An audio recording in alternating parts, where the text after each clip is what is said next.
안녕하세요. 예비 고3 학생 여러분. 방구석 수학의 강동완입니다. 오늘은요, 방구석이 아니라 제가 근무한 학교에서 이렇게 녹화를 하고 있습니다. 오늘 여러분들한테 무슨 도움이 되는 이야기를 할까 하다가 여러분들 이제 EBS에 가면 이렇게 항상 대입에 관한 기사들이 나오거든요. 제가 좋은 기사가 하나 있어서 여러분들한테 오늘 소개를 해드리도록 할게요. 뉴스를 브리핑하는 시간을 갖도록 하겠습니다. 자, 지금 화면을 같이 보실 텐데요. 자, 보이시죠? 어, 제목은요. 자, 수능 D-300 예비 고3이 꼭 알아야 할 대입 핵심 8가지 해서 여러분들이 꼭 봤으면 하는 좀 중요한 내용들이 있어서 쭉 보도록 하겠습니다. 2022학년도 수능이 300일 앞으로 남았다. 사실은 며칠 남았죠? 제가 지난 시간에도 얘기했는데 296일 남았어요. 오늘은 296일 남았습니다. 그러니까 300일도 채 안 남았죠. 자, 올해 입시에서는 여러 가지 변화가 있는데요. 그래서 여러분들 그 고3이나 학부모들한테는 올해 입시가 더 어렵고 답답하게 느껴질 텐데 이 시기에 이제 무엇보다 집중해야 될 것은 이제 교과목 학습이겠지만 대입의 특징을 정확히 이해하고 대입 전략을 마련한다면 여러분 합격의 길을 찾을 수가 있을 것입니다. 그래서 수능 어떻게 바뀌나 첫 번째 질문입니다. 짜잔! 수능 어떻게 바뀌나? 자, 죄송합니다. 자, 답은요. 2022학년도 수능은 선택형 수능이죠. 선택형. 다 아시죠, 여러분들? 그래서 국어는 독서와 문학을 공통으로 하고요. 그 다음에 화작, 화법과 작문, 언어와 매체 중에서 선택을 이제 한 과목을 치르게 되죠. 수학 같은 경우는요. 여러분 잘 아시겠지만 수원과 수투 이미 다 배웠죠. 이걸 공통으로 하고요. 기백, 그러니까 기하 벡터, 미적분, 확률과 통계 중에서 한 과목을 선택을 합니다. 그래서 또 탐구 과목 같은 경우는 기존에 사탐 안에서 뭐 2개, 과탐에서만 2개 했었는데 올해부터는 이제 섞어서 구분 없이 2과목을 선택할 수 있다는 거 여러분 다 아실 겁니다. 그래서 단 주의될 것은 여러분 아마 잘 모르실 것 같은데 국어 과목 같은 경우는요 어느 과목을 선택해도요 대입 지원에 제한을 받지 않아요. 그렇죠? 그런데 국어는 상관없는데요 선택이. 수학 같은 경우는요 어떤 걸 선택하느냐에 따라서 이제 지원하는 대학에 지원을 못할 수가 있어요. 그래서 잘 보셔야 되는데 여러분 다 아실 거예요. 그래서 대학 선호도가 높은 대체로 선호도가 높은 그 상위권 대학 자연계열 같은 경우는 이제 미적분이나 기하 벡터를 이제 중에서 한 과목을 아마 선택하라고 할 거예요. 여러분들 이제 대입 전형에 나오게 되면 아마 그 사이트에 가셔서 보십시오. 확인해 보셔야 돼요. 아시겠죠? 아, 이 대학이 미적분을 보는구나. 이 대학이 기하 벡터를 선택을 해야 되는구나. 아니면 이 대학이 확률과 통계를 봐야 되는구나. 사실 확률과 통계를 보는 대학은 많지 않죠, 여러분들. 극히 드물어요. 그래서 사실 개인적으로 제가 올해 확률과 통계를 여러분들이랑 수업을 했는데 많이 아쉬워요. 사실은 개인적인 이야기인데 며칠 전에 모 학생이 갑자기 학교에 왔어요. 와가지고 선생님 저 확통의 세특을 좀 잘 써달라고. 그래서 왜 그러냐? 너 혹시 갑자기 진로에 뭐 문제가 생겼냐? 그러니까 아니래. 자기가 그쪽으로 준비를 하고 있었대 원래. 그래서 야, 너 진짜 훌륭한 학생이다. 사실 앞으로는 여러분들 직업을 선택할 때 그 4차 산업, 4차 산업과 관련된 그런 학과가 굉장히 유망해진다. 그거밖에 할 게 없다라고 이제 그 친구한테 제가 조언을 해줬어요. 그랬더니 자기도 알고 있대. 그래서 야, 너 어떻게 알고 있어? 하니까 뭐 친척 형이 그런 쪽에 지금 공부를 하고 있대. 그래서 야, 역시 너 좀 멀리 보는구나. 훌륭하다. 그래서 확률과 통계가 중요한 걸 알겠대. 그래서 그래 열심히 해라 화이팅 해서 성적 올랐냐 물어보니까 성적 올랐답니다. 그래서 저는 그 친구가 좀 솔직히 기대가 되고요. 결과가 좀 기대가 되는 친구입니다. 그래서 어쨌든 확률과 통계를 여러분들은 많이 선택을 안 하겠지만 어쨌든 사실은 이제 공립에 또는 여고에서는 많은 학생들이 특히 이제 문과 계열의 많은 여학생들이 많지 않습니까? 이 학생들은 대부분 확률과 통계를 볼 거예요. 그래서 여러분들은 이제 미적분과 기하에서 많이 택하시겠죠. 또 우리 학교에서도 또 일부 확률과 통계를 준비하시는 분들이 있을 테니까 잘 선택을 하시고요. 제가 이 말을 꼭 하고 싶었어요. 지난 시간에도 뭐냐면 사실 여러분 공통교과 퍼센트가 몇 퍼센트예요? 75%잖아요. 그쵸? 그쵸?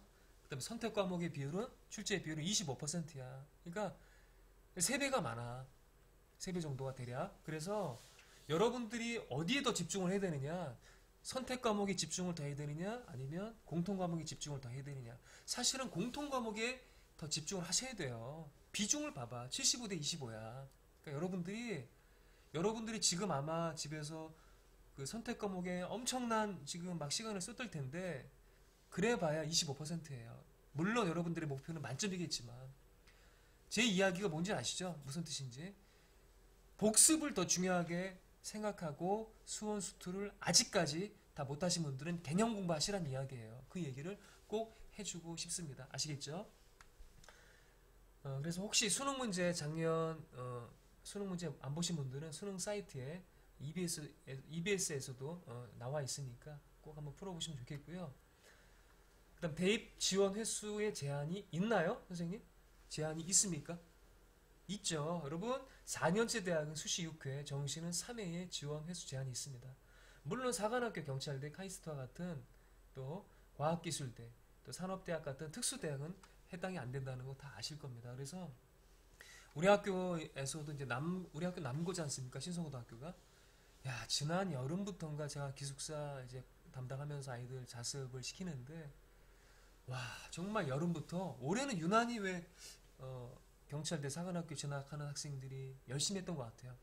운동장을 땀을 뻘뻘 흘리면서 친구들과 같이 야, 무슨 뭐 입시학원도 아니고 지들끼리 모여가지고 학원도 못 가니까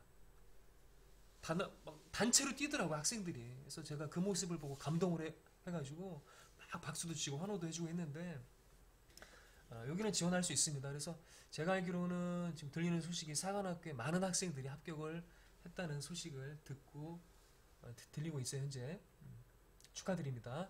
혹시 이 영상을 보시는 사관학교 합격생들, 경찰대 합격생들은 진심으로 축하를 드리겠습니다.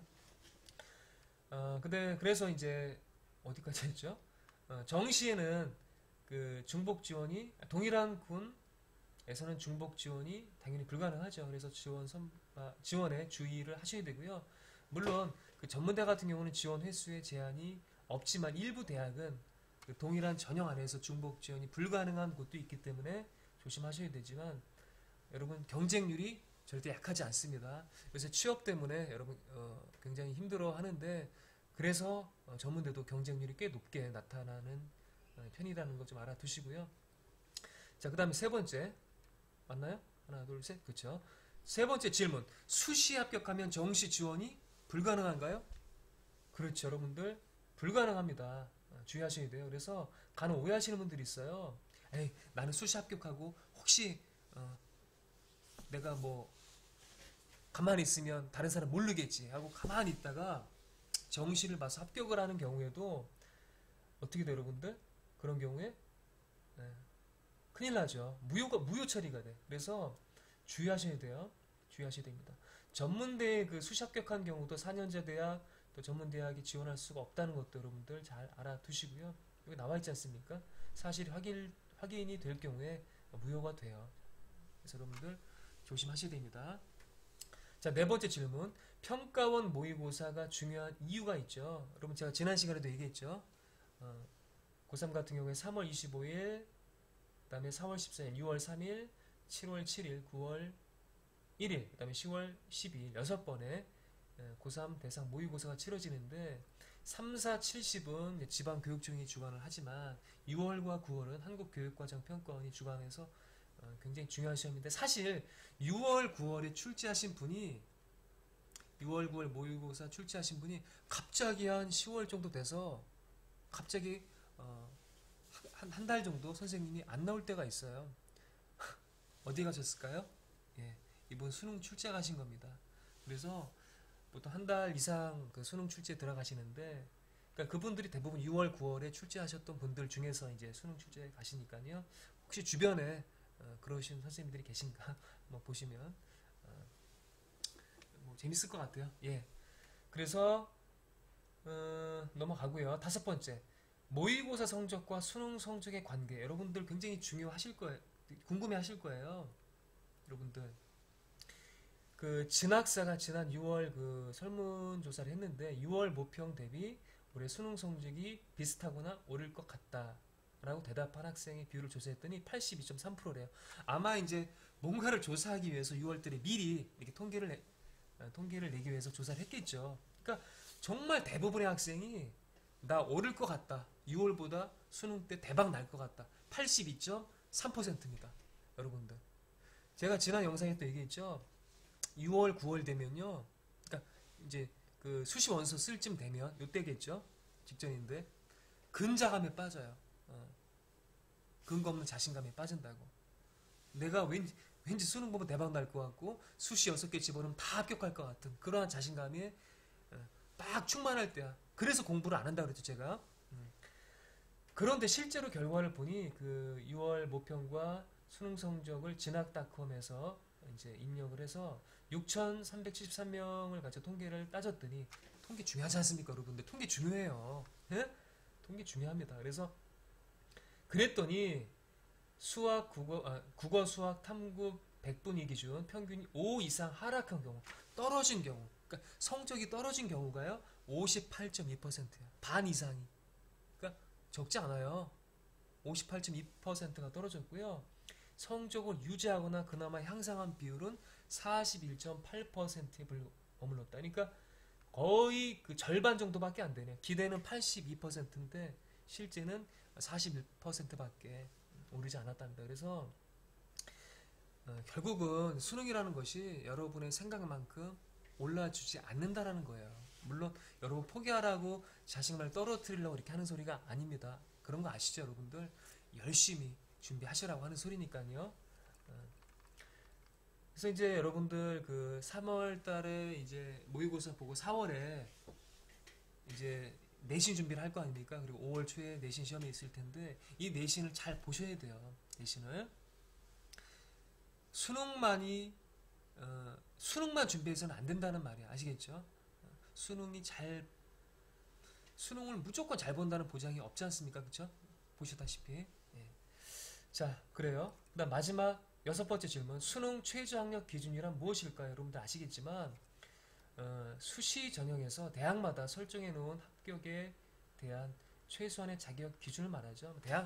고등학교마다 이제 수준 차이가 있기 때문에 수능 그 최저학력 기준을 대학에서 설정을 해놓은 건데 그 학생부 교과 성적이 매우 높거나 그러니까 내신 성적이 너무 좋아. 그리고 논술도 너무 잘 썼어. 그래도 수능 최저학력 기준이 안 되면 합격이 안 되죠. 그래서 모든 대학이 수능 최저학력 기준을 활용하는 것은 아니고요. 모든 전형에서 활용하는 것도 아니지만 그래도 어느 대학이 여러분이 지원하는 대학이 어떤 기준을 가지고 있는지는 알아야 될 필요가 있습니다. 그래서 다시 한번 여러분 원하는 대학의 사이트에 들어가셔서 수능 최저학력 기준이 있는지 한번 참고상 확인을 해 보셔야 될 것 같습니다. 자, 일곱 번째.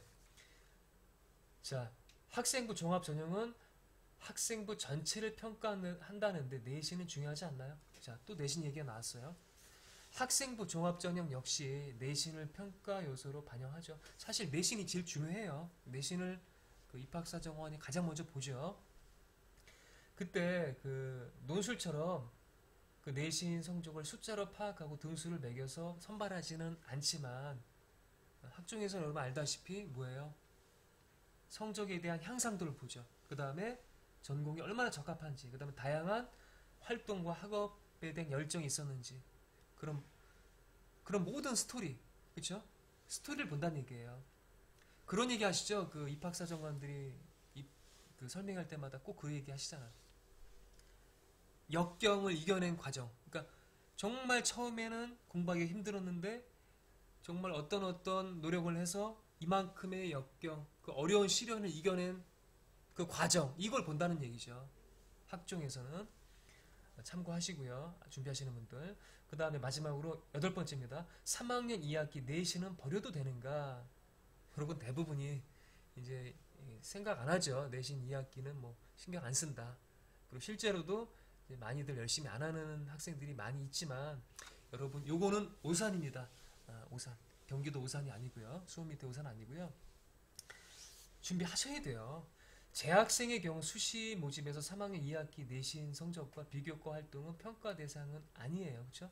재학생 수시는 평가 대상은 아니지만 재수생 같은 경우에 3학년 2학기 그 학생부까지 평가 대상이 되는 경우가 많아요.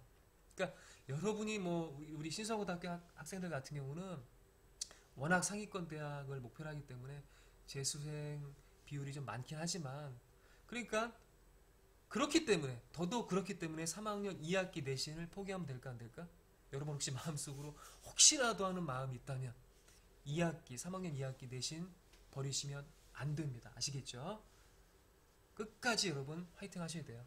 그래서 정시 모집에서 학생부 활용하는 대학은 3학년 2학기 내신까지 활용하는 대학이 있다라는 거 꼭 잊지 마시고요. 가볍게 치르지는 않아야 된다는 거 꼭 알아두시고요. 출처는 이제 에듀진이라는 곳에서 출처를 가져왔습니다. 여러분들 오늘 이렇게 8가지 고3이 알아야 될 예비 고3이 알아야 될 핵심 8가지를 알아봤고요. 여러분들 수능 준비하는 데 도움이 되셨으면 좋겠고 오늘 이 8가지를요. 여러분 부모님 앉혀놓고 동생 앉혀놓고 한번 설명해 보세요.